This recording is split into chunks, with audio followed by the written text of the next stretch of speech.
I was behind the grill again, smoke in my face, grease on my apron, and sweat crawling down my back like it had a job to do. The backyard was buzzing, fairy lights flickered above, music played too loud through someone's old Bluetooth speaker, and glasses clinked for my parents' 35th wedding anniversary. Diane, my mother, had her hair done up in that stiff swirl she always liked, and Harold stood beside her, hand on her back, beaming like the king of suburbia. I'm Ethan, 34, oldest son, resident errand boy. I was the one who dragged out the tables before sunrise, who double-checked the flower arrangements, who ran to the store at 6 a.m. because someone forgot the damn toothpicks. Ryan, my younger brother, lounged poolside, cocktail in hand, like some discount Bond villain. Ava, our baby sister, was giggling with the nieces. Nobody noticed that I hadn't sat down once. But I noticed, every time I flipped a burger. As the sun dipped and painted the yard in gold, Harold tapped a spoon against his wineglass. Everyone hushed, expectant. "We have a little surprise," he announced. Diane looped her arm through his, like they were on some cruise ship commercial. "Next week, the whole family's flying to the Florida Keys. 7 days of sunshine, waves, and a private yacht party." The crowd erupted. Hugs, screams, champagne bubbling over. I felt something tight in my chest snap just a little. A trip? Maybe, just maybe, it was a moment for me to breathe. For once. I wiped my hands, walked over, still smelling like charcoal and onions, and asked, "When do we leave?" "I'll need to adjust my work schedule." Silence, like a glass shattered in slow motion, eyes cut away, mouths closed. Diane's smile faded first. Then Harold looked at me, not like a father, but like a stranger. "You're not coming," he said. "This isn't for you." I blinked. I laughed, short and stupid. "What? You're not part of this," he repeated, loud enough for the clinking to stop. My hands were empty, but somehow felt too heavy to hold. Diane just shrugged, turned, and started chatting with one of her cousins, like nothing happened. Like I wasn't standing there, cracked open. Everyone went back to their drinks. The glitter of the party lights above blurred. I backed away, nodded like I understood some unwritten joke, and walked past the house, through the gate, down the gravel. My car door clicked shut behind me. Cold air from the vents hit my face like a slap. I didn't cry, I didn't scream. I just sat there in my own silence, finally louder than theirs. I drove through Charleston that night, with the windows cracked, the sticky summer air thick with perfume and resentment. The back of my throat burned. Not from smoke, from that line Harold threw like it meant nothing. "You're not part of this." I don't remember parking. I only remember sitting in my apartment, the third-floor walk-up that smells like old wood and someone else's dinner. Small place, quiet, clean, my place. No one ever left dishes in the sink here.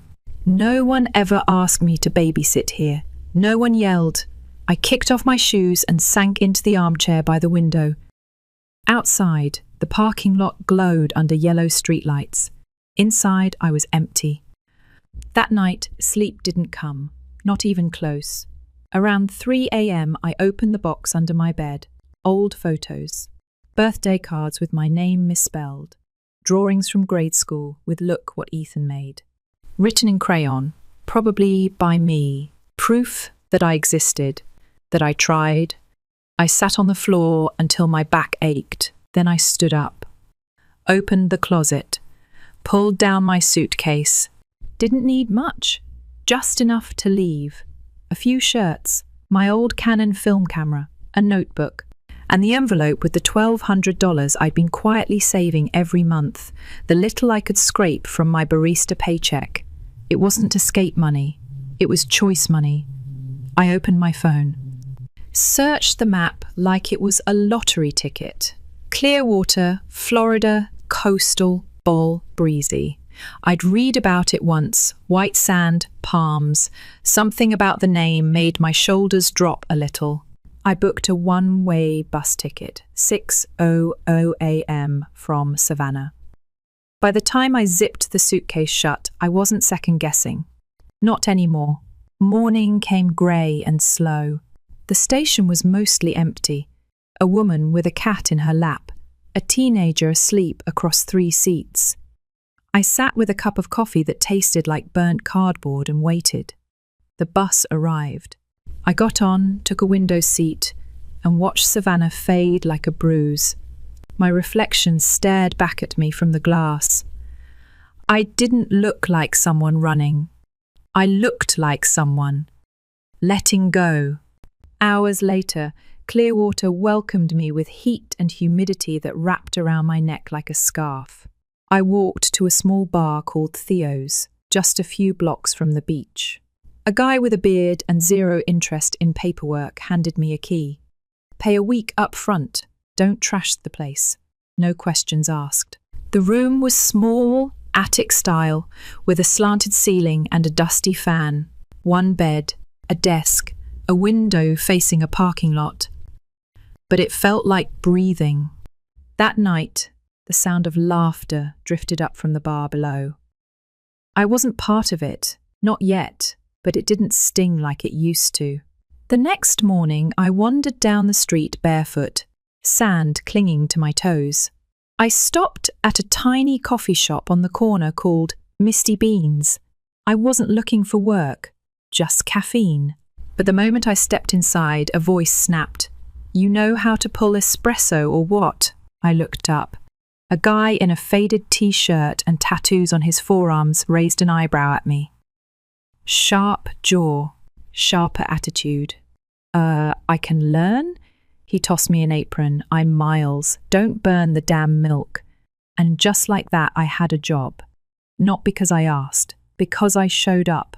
It took exactly 1 shift at Misty Beans for me to realize Miles wasn't big on small talk.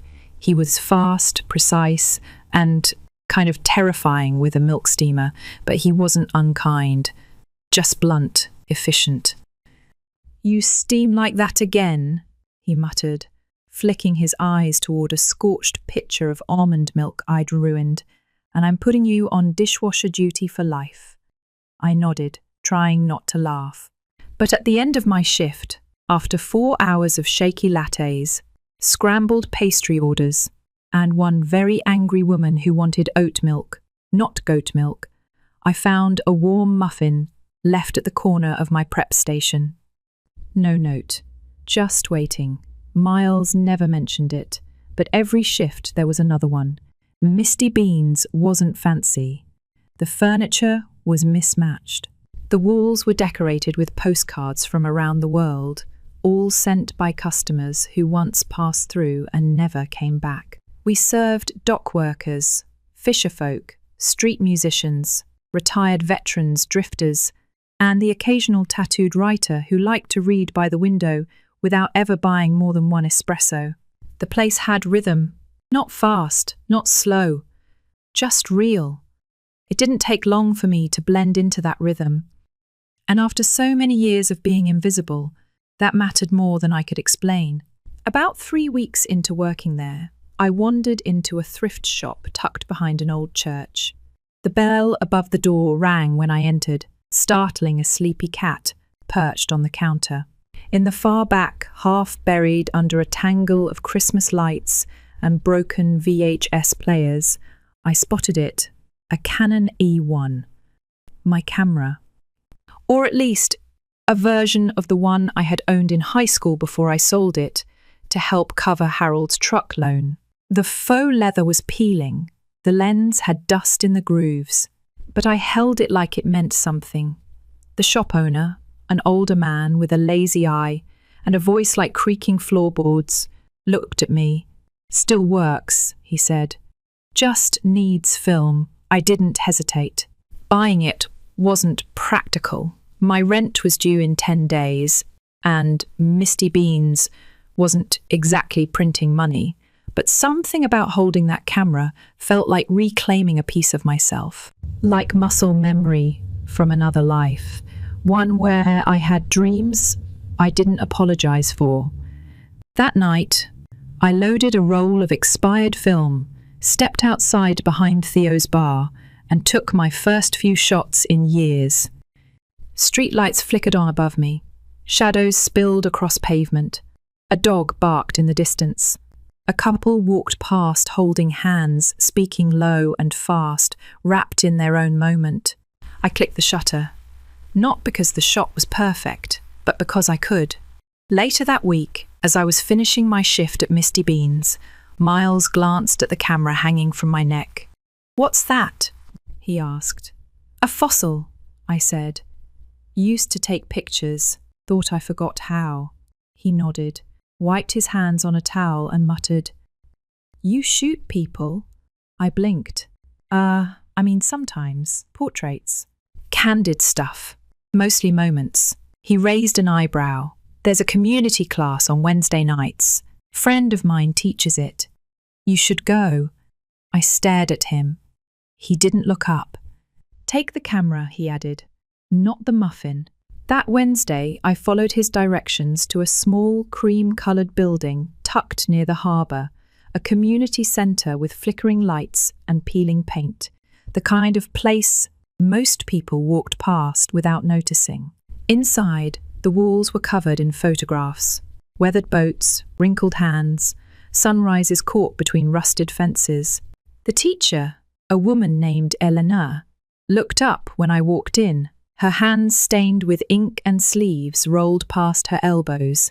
"Canon E1, she said, nodding at my camera. "You've shot before." I shrugged. "A lifetime ago." "Good," she said. "Time to remember." That first class wasn't about settings or lenses. It was about light, emotion, memory. "Don't shoot what's in front of you," Elena said. "Shoot what you feel about it." My first assignment, capture something you can't forget.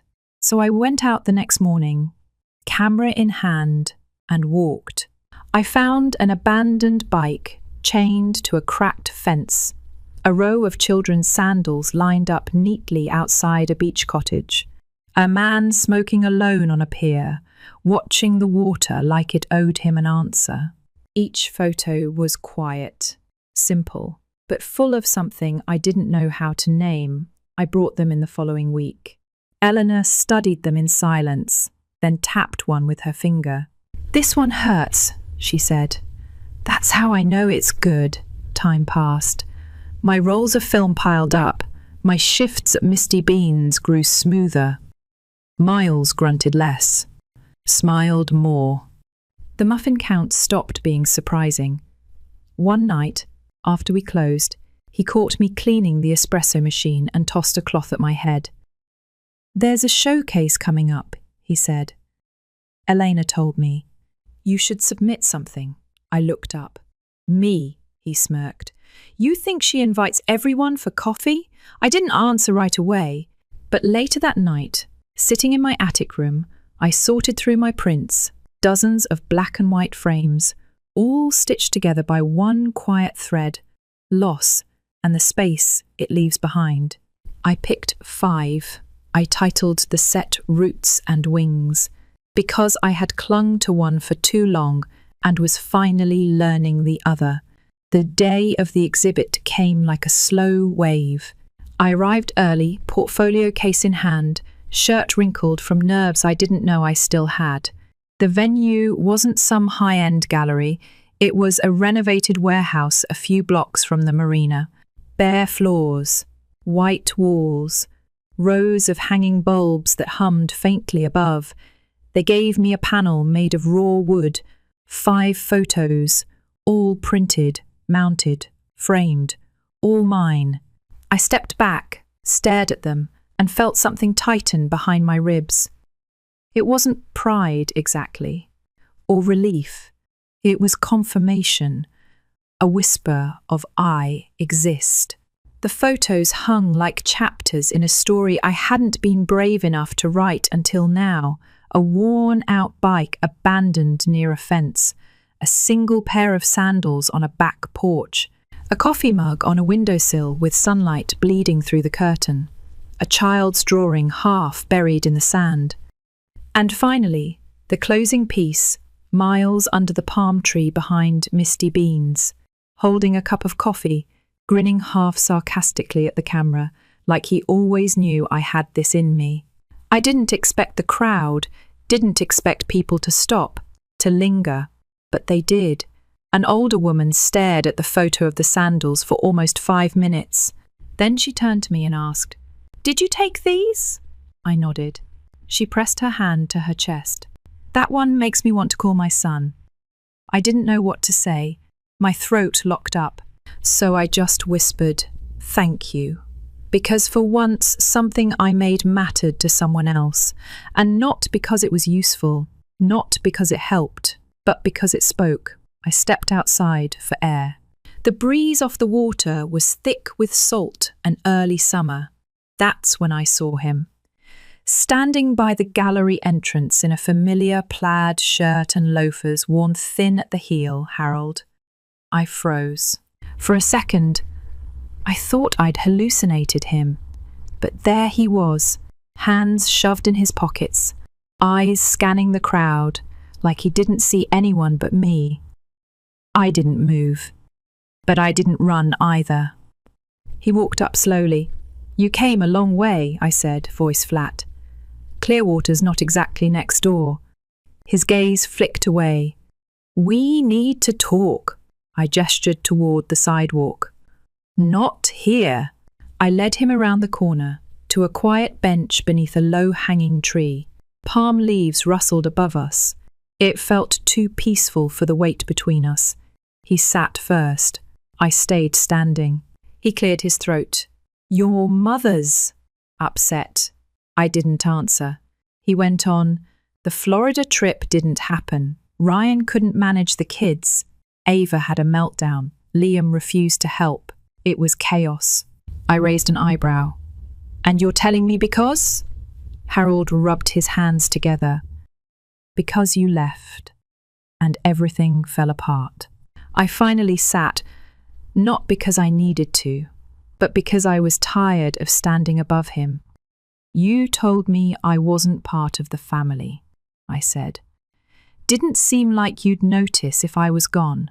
He looked at me like I'd slapped him, but he didn't deny it. "I didn't mean it like that," he muttered. "No," I said. "You meant it exactly like that. And the part that stings? It wasn't the first time. It was just the first time you said it out loud." He exhaled, heavy and long. "You always seemed fine, like you didn't need anything." I laughed. "Because I never asked.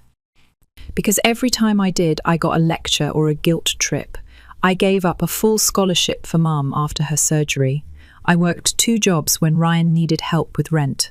I planned Ava's graduation when she didn't even bother to show up, and no one noticed. Or cared." His jaw tensed. "That's not true." I stared at him. "It is. But you were too busy shining the spotlight on everyone else to see it."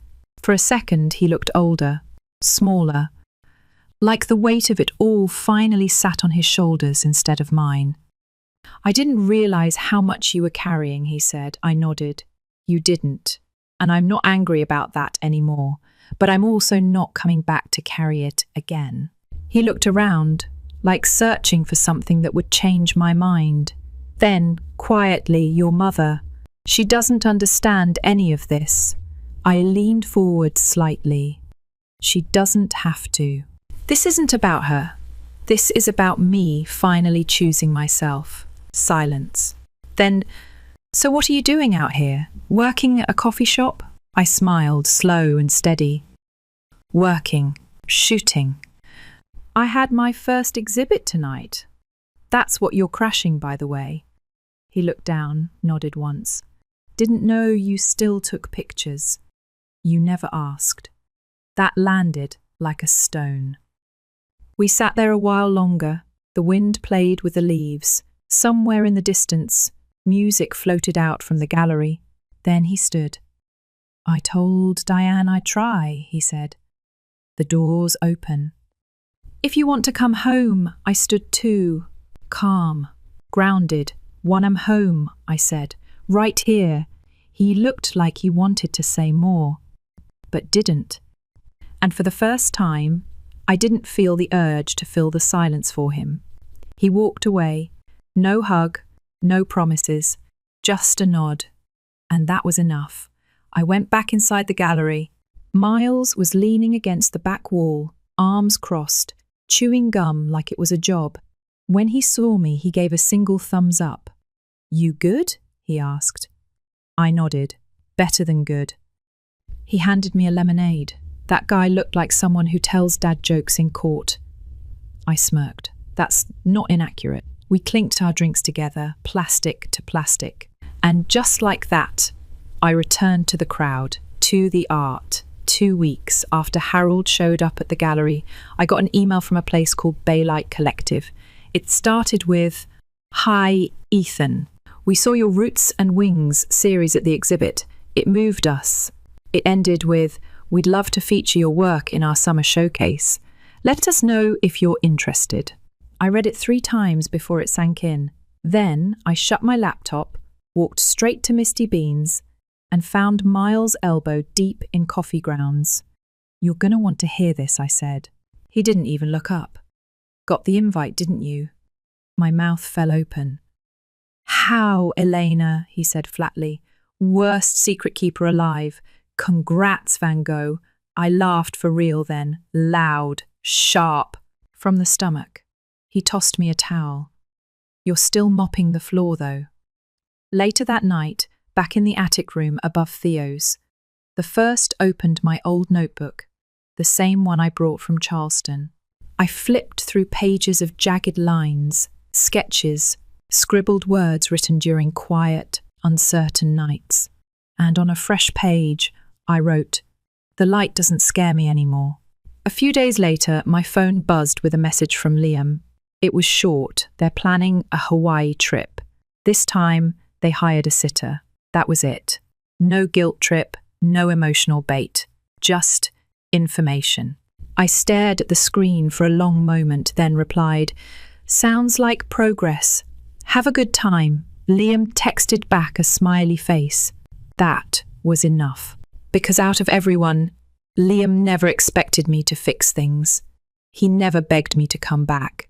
He was the only one who ever asked if I was tired. He understood. And now, he was learning to draw his own lines too. The Baylight Collective summer showcase took place on a breezy May afternoon.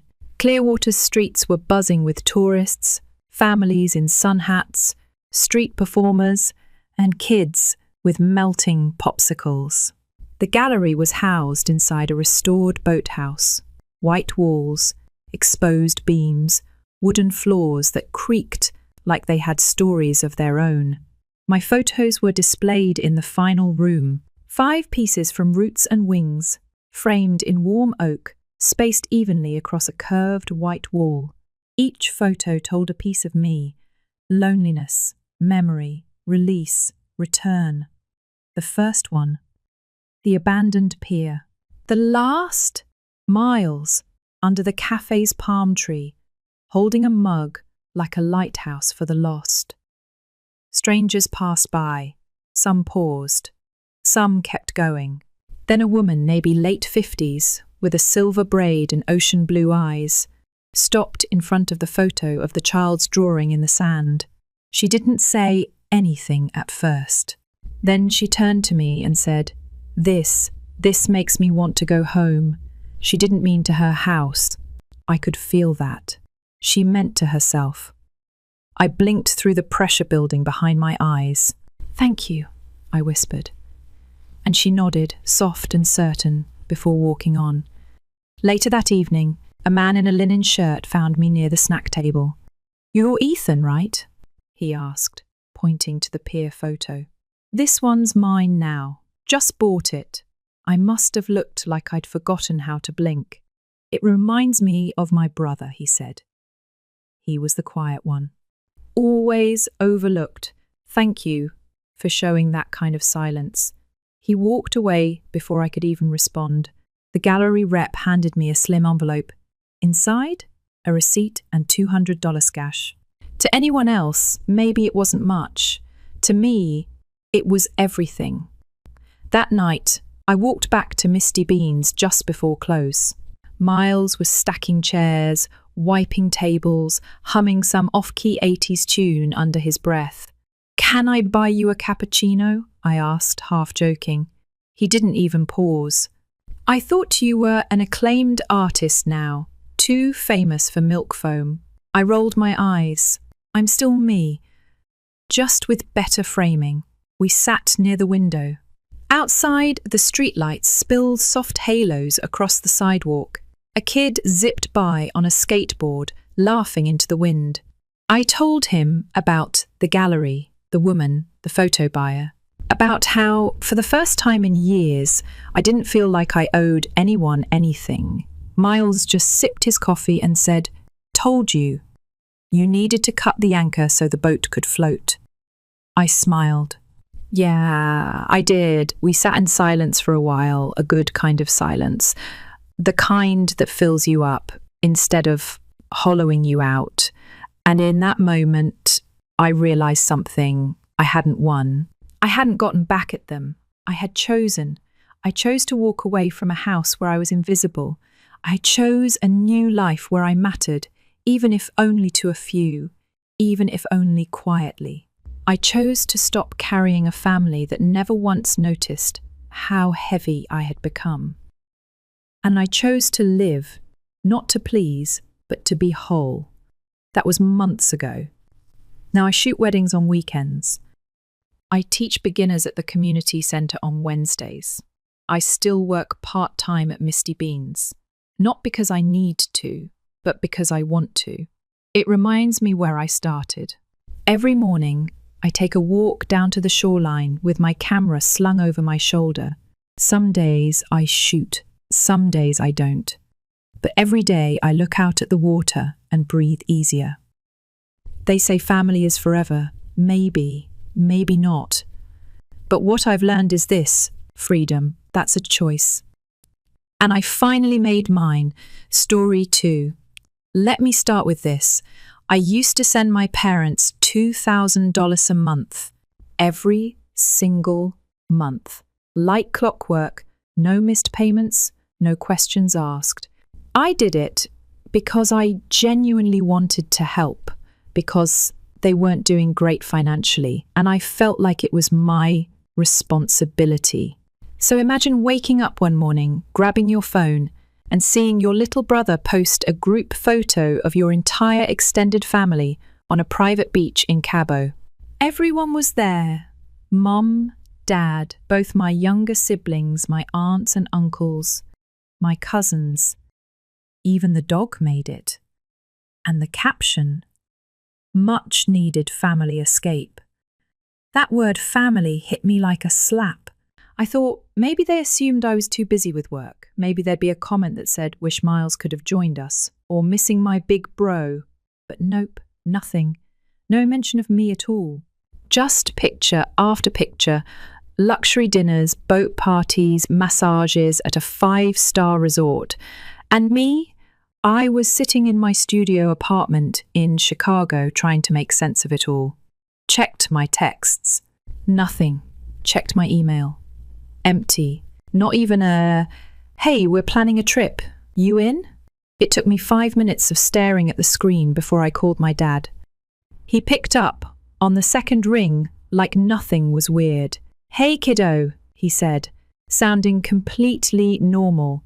"Hey, quick question, where are you?" Pause. On vacation. With everyone. Another pause. "Well, yeah, we figured you wouldn't want to come. You've got a lot on your plate, and we didn't want to burden you." There it was. A perfectly rehearsed excuse. Burden me? Seriously? I tried to stay calm. "You thought I wouldn't want to spend time with my own family," he sighed, like I was the unreasonable one here. "Miles, come on.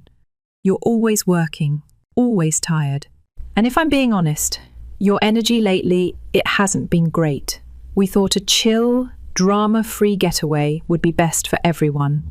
That did it. You mean a drama-free trip without me? I said quietly. He didn't deny it.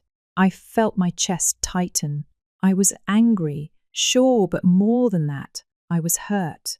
These were the people I'd been helping for years. When Mum's car broke down, I paid. When Lucas's tuition was short, I covered it. When Dad lost his job during the pandemic, I carried the household bills for 6 months. And now they'd decided I wasn't even worth inviting. You know I've been sending you money every month, right? I said, low and even. I know, and we appreciate it. But don't make this a big deal. Click. I hung up. I didn't yell. I didn't plead. I didn't say another word. I just sat there, staring at the wall, that single sentence repeating in my head. We didn't want you there. They didn't forget. They didn't overlook. They chose to leave me out. So I made a choice too. First thing I did was cancel every recurring transfer to their account. No more monthly help. Then I pulled the remaining funds from our shared emergency savings account. A nice little nest egg I had foolishly kept adding to for family needs. Gone. All of it. Moved it to my personal account. And finally, I blocked them. Dad, Mum, my brother Lucas, my sister Emily, all of them. For the first time in years, I wasn't their financial safety net. I was just me. That night, I slept like a rock. The next morning, I woke up to chaos. My phone had exploded overnight. Missed calls, voicemails, texts from numbers I didn't recognize. My Aunt Teresa, Miles, your mum is in tears. What's going on? My cousin Jenna, are you really cutting everyone off? What happened? Some random number. You're pathetic. Hope you enjoy being alone. Yeah, that one was Dad, real subtle. I didn't respond to any of them, not even the passive-aggressive ones dripping with guilt. You wouldn't have anything without your parents. You're being cruel. Family is everything. But there was no remorse, no apology, no explanation, just manipulation. And for once, I didn't fall for it. I made myself breakfast, took my time, ignored every ping on my phone, and it felt freeing. They could call it abandonment, betrayal, selfishness, whatever helped them sleep at night. But I wasn't going back. They were about to learn what life looked like without me as their backup plan. Of course, the peace didn't last long. That afternoon, someone pounded on my front door like they were trying to break it down. I looked through the peephole. Emily. I opened the door a crack. What? She barged in like she still had rights. Mum's been crying all morning. Dad is furious. What the hell is wrong with you? I laughed. Like, actually laughed.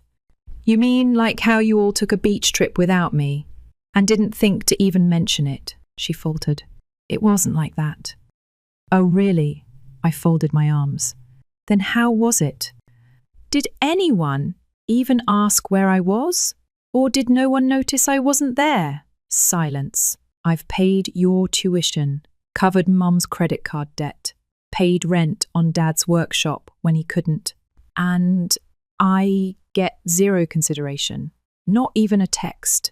Emily looked like she wanted to say something, but she didn't. They need you, she finally muttered. No, I said. They need my money. They never needed me. And if they don't respect me, they don't get my help. She looked down. Then you take care of them, I added. Go ahead, step up. She looked like she'd swallowed a lemon. And then she left. You'd think that'd be the end of it, right? Nope. The next morning, my boss called me into his office. He looked uncomfortable. Miles, I got a call this morning. From your mum. Oh, here we go. She said you were in some kind of emotional spiral that you were making. Reckless decisions. I nearly burst out laughing. I explained everything, how I'd been supporting them financially for years, how they'd cut me out of a family trip, and how I decided to finally stop being their ATM. He listened, nodded, and then said something I'll never forget. Well, that clears it up. And for the record, good for you. I walked out of that office with my head high. They were losing control and lashing out. But I wasn't done yet. By the end of that week, I had 37 missed calls, 11 voicemails, and at least 24 messages that all basically said the same thing: come back. Think about the family. Don't be so dramatic. My mother was relentless. She started calling from blocked numbers. When that didn't work, she texted from burner accounts on Facebook and Instagram. Each message came wrapped in guilt, as if I hadn't done enough. As if the thousands I'd given, the sacrifices I'd made, the years of being the provider somehow didn't count. But the one that really got me, it was short. Just one line from my dad: don't come crawling back when you realize what you've done. That was the moment something clicked. They didn't miss me. They missed the cash flow. They weren't upset about the trip. They were angry I finally stopped paying for their lives. And I realized this wasn't a misunderstanding, it was a pattern. They'd been conditioning me to feel responsible for them, like I owed them for raising me, like I had to spend my adult life repaying a debt that never existed. But they were wrong, and I was done. The next few days were quiet enough that for a second I thought maybe it was over. Maybe they'd accepted the new reality. Then came the next move. They started messaging my friends. One of them, Darren, my college buddy, sent me a screenshot. "Mum, hi Darren, I know this is awkward, but I'm worried about Miles. He's isolating himself, cutting off the family. If you hear from him, please reach out. We just want to help." I stared at that text for a solid minute. It was all so familiar, the spin, the false concern, the manipulation wrapped in soft language. They were painting me as unstable, as the problem. I called Darren immediately. He picked up laughing. "Bro, I know you're good. I just thought you should see it." "Thanks," I said. I guess one underestimated how far they'd go. He paused. "You're right, man. Honestly, I've never been better." That night, I sat down and typed out a post. Just something quick for Facebook, not angry, not messy, just facts. "Hey everyone, just to clarify, I'm not having a breakdown. I've simply stopped financially supporting my parents. For years, I helped cover their bills, debts, and other expenses. In return, I was excluded from family trips and only contacted when money was needed. Now that I've stopped, they're telling people I'm unstable. Just wanted to clear that up. I hit post, logged off, walked away. When I checked the next morning, it had already taken off. Dozens of comments. Friends, distant cousins, even my old high school teacher chimed in. Some people were shocked. Others, not surprised at all. "Cousin Marissa, wait, they went to Cabo without you.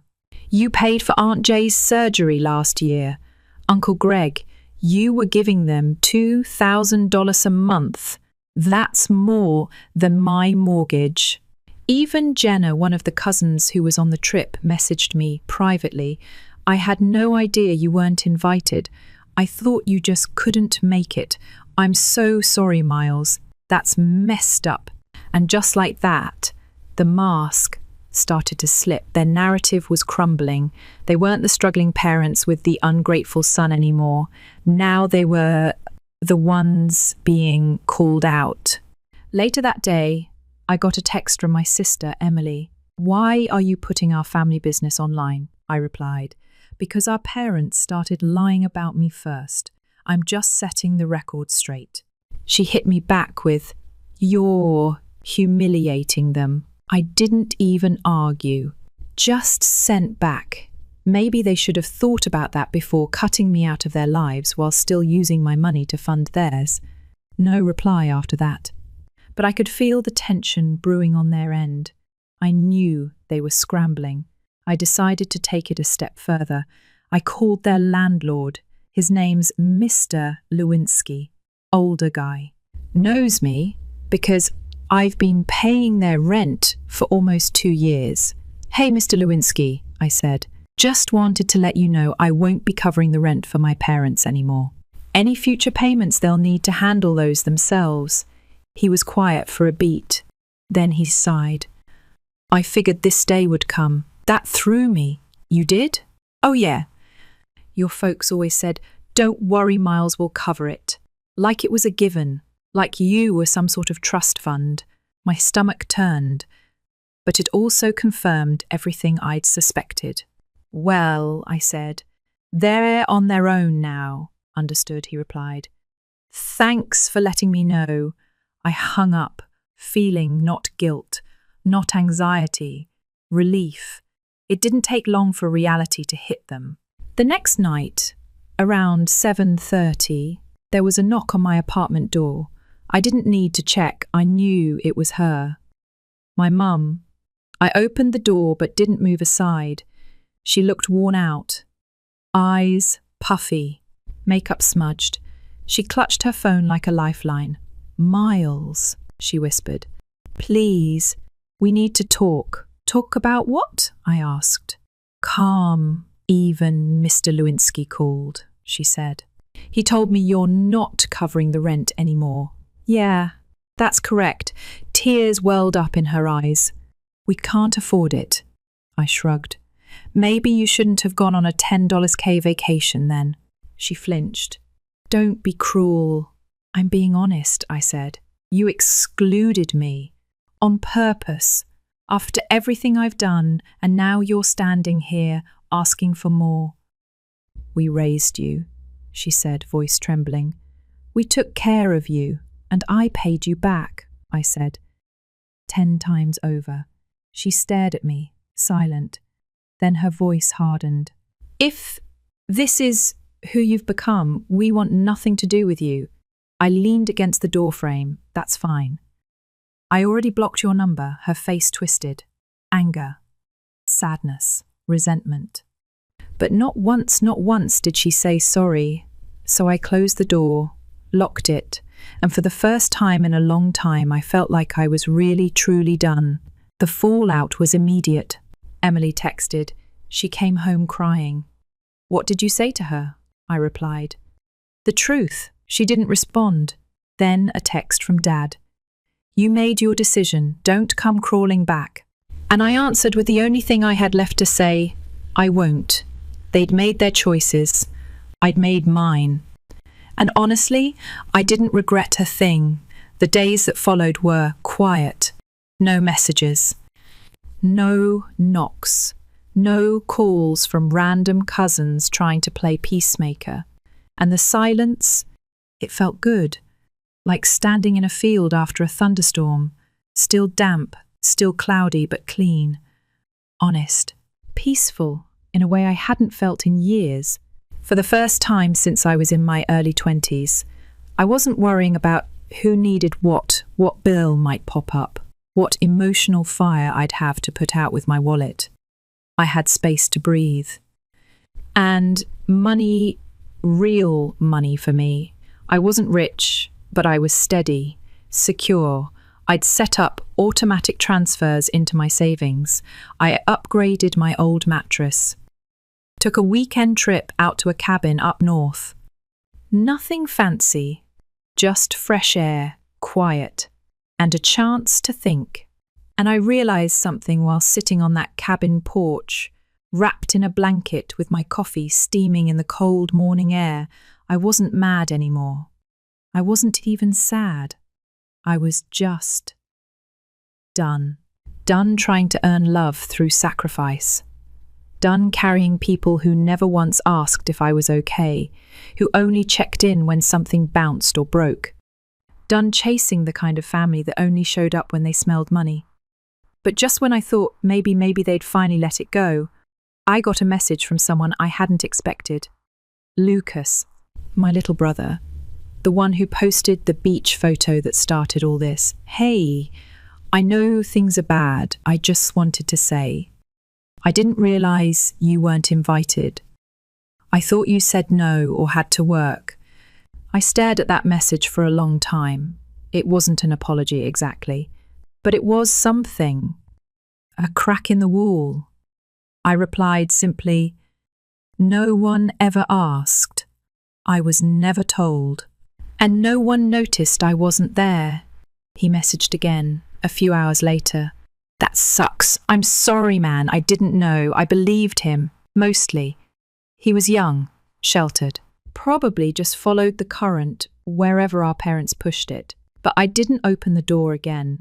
I told him I appreciated the message and that I hoped he was doing okay. And that was it. No more back and forth, no long heart-to-hearts, just boundaries, clear, firm, quiet. Then came the final test. It was a Thursday night, late. I was watching an old movie when I got an email from an address I didn't recognize. Subject line, "We still love you." I opened it. It was from my mum, a full page, pouring out how much they missed me, how they didn't realize how hurtful their actions were, how they only wanted peace. She said they didn't mean to exclude me, that it just happened that way. That I'd pulled away from the family over the years. No accountability, just soft blame, carefully phrased guilt. I sat with it for a while, then I deleted it. No reply. I think the biggest lie people tell is that family is everything, because no, it isn't. Respect is everything. Mutual care is everything. Consistency is everything. And if your family doesn't offer you those things, then they're just people you share DNA with. What I've learned is that love without respect is just manipulation in costume. That being the good son meant nothing if the people I was sacrificing for didn't even see me as part of the family unless it benefited them. I'd been taught that selflessness was a virtue. That putting myself last made me strong, but all it really did was make me disappear. Until I stopped. It's been almost 3 months now. My savings have never looked better. I'm sleeping more, smiling more. I reconnected with some old friends I distanced myself from during all those years I was drowning in responsibility. Turns out the people who actually care about you don't expect you to burn out to prove it. I even started seeing a therapist. And one of the first things she asked was, "Why did you feel responsible for their comfort at the cost of your own?" And I didn't have an answer, not yet, but I'm working on it. Some people might say I went too far, that I could have handled it differently. But when you've been used for so long, silence becomes your only power. Not because you want to hurt anyone, but because it's the only way to protect yourself from being hurt again. I don't know if my parents will ever understand why I walked away. I don't think they want to. They didn't just lose their helper or their provider, they lost me. And that was never about money. It was about trust. And once it breaks, it doesn't fix itself with a few sweet words and empty emails. So this is where I leave the story. No big reunion, no Hallmark ending, just a man who finally said enough. And honestly, that's the happiest ending I could have asked for, because I may have walked away from my family, but I walked back into my own life. And for the first time in a long, long time, I'm not looking back. Story 3. If someone had told me 5 years ago that I'd go no contact with my own mother, I would have laughed. Hard. I was that person who said, "But family is family." I clung to the idea that no matter what you try, you make it work, you forgive. And then one afternoon, I found myself staring at a Facebook post of my mum on a roller coaster, grinning beside my brother's kids, just 24 hours after she told me she wasn't a daycare and couldn't spare 1 hour to watch her own granddaughter. That was the day something inside me broke. Let me back up. I'm Casey, 35, and I'm a single mum to a fiery little girl named Lila. She's 4 now. Her dad dipped the second I told him I was pregnant, and I haven't heard from him since. No drama there, just absence. So I built our life from the ground up. Every diaper, every doctor visit, every preschool packet, all me. It hasn't been easy, especially not lately. 2 years ago, I was diagnosed with a cluster of autoimmune issues that hit me like a freight train. It's manageable, but recovery comes in waves. There were days I couldn't stand without feeling like I'd black out. Days I'd stare at my daughter from bed, trying not to cry because I felt like a failure for needing help. I don't like asking for favors, but sometimes I had to. One of those days came when I had a bad reaction to a new prescription, nausea, dizziness, the works. I needed to pick up the replacement meds but didn't trust myself to drive with Lila in the car. So I did what I never do. I called my mum. Her name's Elaine. She's 62 and she loves to pretend she's Grandma of the Year on social media. She'll post birthday collages with captions like "My Sunshine Baby" under photos of Lila. But the real Elaine? She's only present when there's an audience, or when it benefits my younger brother, Sean. Sean is 30 and married to a woman named Tara. They have 2 sons, and my mother treats them like they're royalty. If Sean so much as hints he's tired, she's booking a babysitting weekend. If Tara sneezes, Elaine shows up with herbal teas and a humidifier. Meanwhile, I could be curled up on the bathroom floor with a fever, and she'd ghost my calls. But still, I asked, "Could you watch Lila for just an hour while I grab my meds?" She sighed. "I'm not a daycare, Casey. You really need to plan better. That moment is scorched into my brain." My hand trembled holding the phone. "I just don't feel safe driving with her in the car," I said, swallowing what was left of my pride. Another sigh. "I really don't want to get in the habit of this." "The habit of what?" "Helping your sick daughter. Spending time with your granddaughter." I felt the heat rise to my face, but I kept it together. "Okay, never mind," and I hung up. I put Lila in the car, drove to the pharmacy, and had to pull over twice on the way home because I thought I'd pass out. But we made it. The next morning, I opened Facebook and saw it. Elaine beaming in selfies with Sean's kids at a theme park. Caption, "Best day ever with my favourite little guys." I stared at the screen and felt nothing. Not rage, not sadness, just clarity. I was done.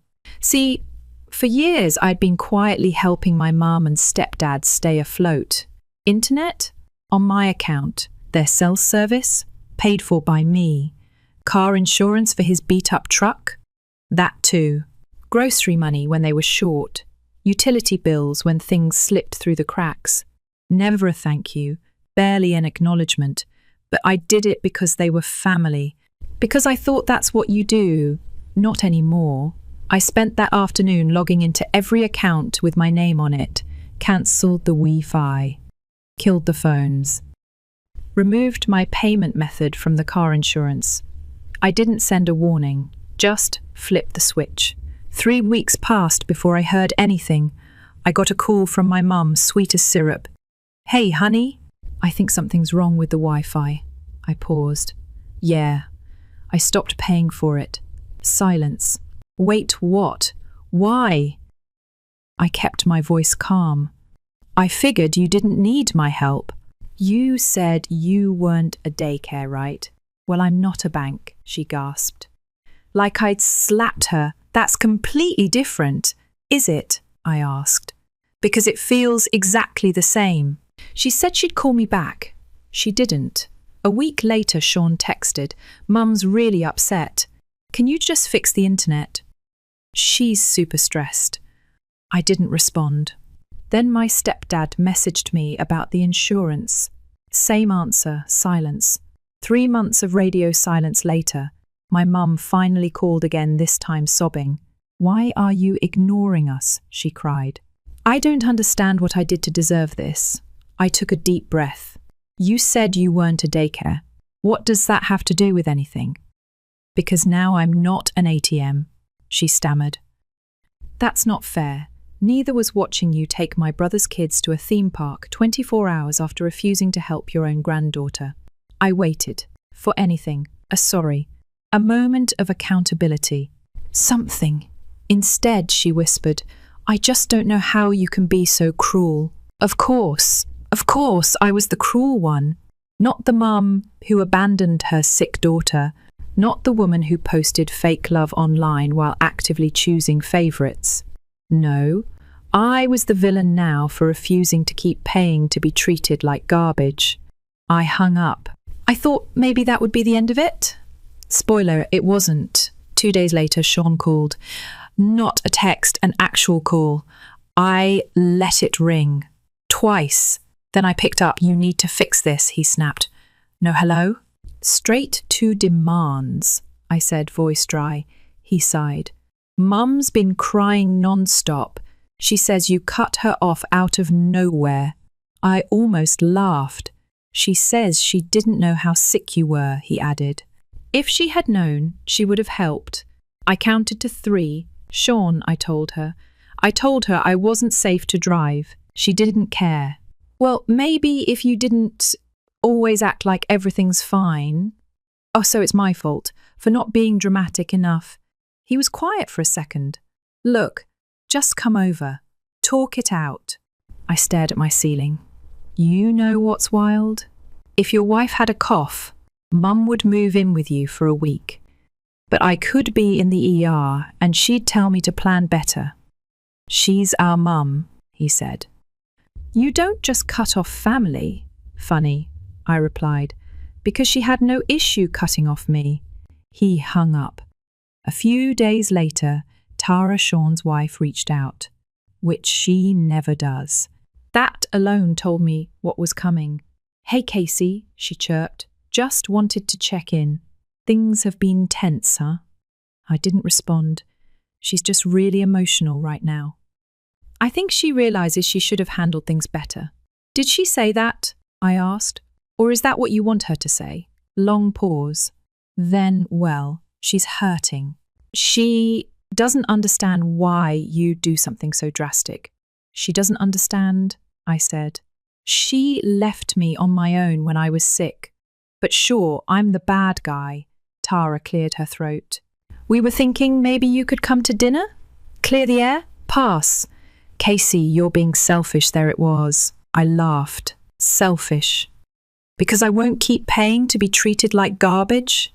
She's struggling, Tara insisted. You left her with no phone, no internet, no support. That's cruel. I clenched my jaw. You know what's cruel? Letting your daughter suffer through a medical crisis with a toddler because you're too busy being fun grandma at a theme park, Tara huffed. Unbelievable. You don't feel guilty at all? Nope. And I hung up. But that wasn't the last message I got. Not by a long shot. A week after I hung up on Tara, my phone buzzed with a text from an unknown number. You're a disgusting excuse for a daughter. Your mother gave you life? And this is how you repay her? I hope you rot. I froze. Another message popped up seconds later. You're bitter. Hateful. I hope your daughter grows up and hates you too. My heart dropped. It wasn't just a random troll, this was personal. Someone who knew me. Someone who wanted to cut deep. I stared at the screen, hands shaking. Then I did what I probably should have done from the start, ran the number through a reverse lookup. Diane Holloway, my mum's best friend, of course. Diane had been around since I was a kid, always loud, always in my business. The kind of woman who'd smile in your face, then trash you behind your back with a wine glass in hand. She was my mum's sidekick, enabler, echo chamber. If mum was stirring the pot, Diane was right there, passing her the spoon. I texted back. Does mum know you're sending me threats? 3 dots popped up, then disappeared. Nothing. That silence told me everything I needed to know. I went inside, got Lila settled with a snack, and just sat at the kitchen table, trying to breathe. My mum hadn't just cut me off emotionally now. She had her flying monkeys harassing me. And not even directly. She was still playing her favourite role, the quiet victim, letting others do her dirty work. That night, I checked Facebook, and there it was, another post from Elaine, a long, dramatic paragraph with a soft-lit photo of her and Sean's kids at the pumpkin patch. Sometimes the people you love the most hurt you in ways you never imagined. I gave my daughter everything I could, but now she's turned her back on me. It breaks my heart, but I know God sees the truth. The comments were even worse. You're such a good mom, Elaine. She'll come back one day. Kids can be so ungrateful. You raised her right. She's just lost. And of course, buried in the middle, a comment from Diane, you deserved better. Some people are just evil. Evil. That's what they thought of me. I wasn't even angry, just tired. Tired of the fake narratives. Tired of being the villain in a story where I was the one left bleeding. But it wasn't over. Not even close. One Friday night, I was lying in bed scrolling when an email popped in from my landlord. Subject: urgent inquiry from your mother. My blood ran cold. She contacted my landlord. The message read, "Hello, Casey. Your mother reached out to our office today, claiming there was an urgent situation regarding your lease. We didn't share any information with her, but we thought you should be aware." I sat up so fast I made myself dizzy. What the hell was she doing? Trying to get me evicted? Fishing for details about my finances? Seeing if she could find a crack to wedge herself back into my life? I emailed back. Thank you for the heads up. Please do not speak with her about anything related to me. She has no legal authority, and I do not consent to her access. My landlord replied immediately. Of course. Just wanted you to know she was very persistent. Said it was a family emergency. Family emergency, my ass. I spent that whole night staring at the ceiling, playing out every possible reason for her call. And none of them were innocent. The next morning, I decided I was done tiptoeing, done letting her poke and prod from the shadows, done playing defense. So I drove to her house. Lila was at daycare. I knocked on the door. Elaine opened it like she'd been expecting cookies and a hug. "Oh, Casey, look who finally," I stepped past her. "Why did you call my landlord?" Her face froze. It was subtle. A twitch. A flicker. But I saw it. "I was worried about you," she said. "You weren't worried about me when I was sick, or when I asked for help. You were worried when I stopped paying your bills." She folded her arms, suddenly on the defensive. I thought you might be in trouble. You've been ignoring us." "No," I said. "I've been setting boundaries. You just don't like them." Her eyes narrowed. "You're twisting everything." "No," I said again, calm this time. "You are. You're the one who refused to help me for 1 hour. You're the one who let Diane send me threats. You're the one posting sob stories online, turning me into the villain while you play the saint.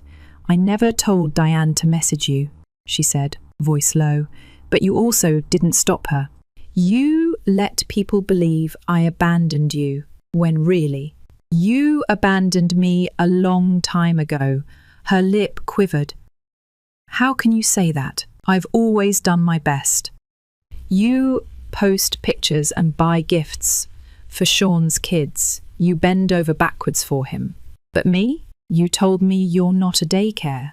When I was too sick to drive, you said I should plan better." She didn't reply, so I kept going. "You want to know why I cut you off? It wasn't just the daycare thing. It was the years of being treated like an afterthought. Like helping me was a burden. Like Lila was less important because she wasn't Sean's kid. She opened her mouth, but nothing came out. You didn't just drop the ball, Mum. You never picked it up. Then I heard a voice behind me. Did you really call her landlord? It was Sean. He stood in the hallway, pale as a ghost.